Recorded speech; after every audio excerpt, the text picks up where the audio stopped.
Okay, to warm up, we're gonna try and do almost the exact lower body workout that we would have done in the gym at home. Okay, so this will be it to a T. To warm up, split squats. So if you have a coffee table, just move it somewhere where it's secure and it's not gonna slide on you, okay, against the couch. This is what you wanna do, is have your calves against it, a casual step forward. You can do foot collapsed or on the ball of your foot. And what we want to do for this, because we're gonna work glutes, hamstrings, everything else in the second half of the workout, we want this to be mainly quads. So we want that knee to travel forward, shin is at an angle, and we're gonna keep our torso at the same angle. So right there is how it should look. We're gonna do just 4 per leg and practice that pattern. Upper body and knee traveling slightly forward. 4 per leg. Hip hinge here with a pause, and remember, the distance that your hips go back, that's where your upper body stops, right there.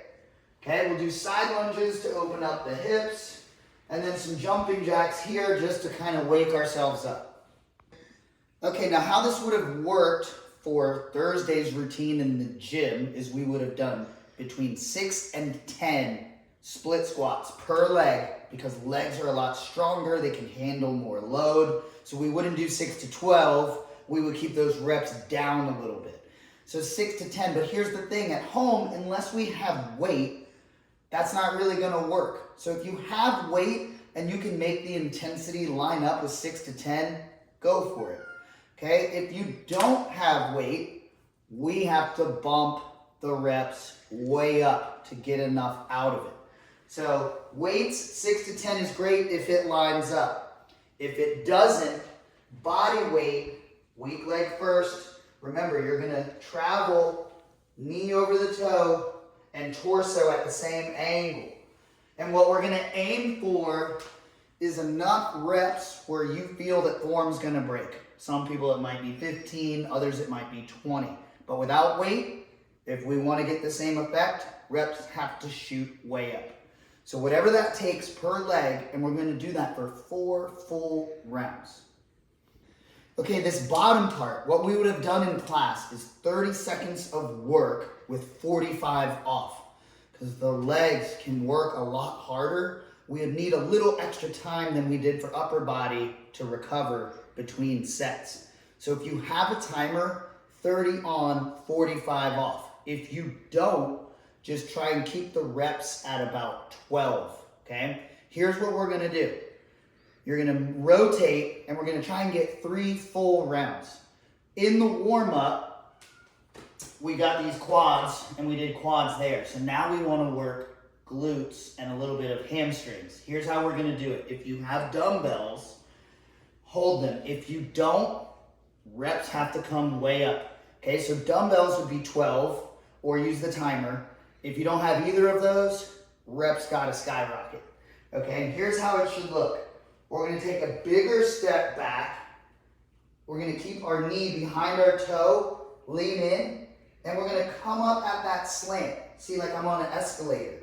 Here, don't lock out, trade. Way back, knee behind the toe, I'm leaned in, come up at a slant, trade. So this is a Mark Carroll reverse lunge. Okay, we're really attacking everything back here by keeping that slant. Next would be a glute bridge. So again, that's why you have to have this here. Okay, so it won't slide on you. Now the difference between a glute bridge and a hip thrust is this. We don't have weight here.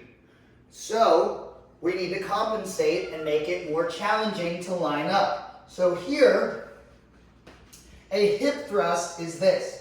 Hinging all the way down, coming all the way tall. A glute bridge is this.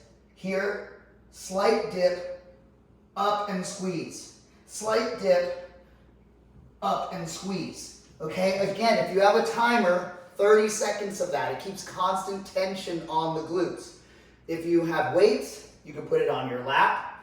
If you don't have weights, bump those reps way high and go past the timer. Okay, now all we need to tackle are some calves and some core.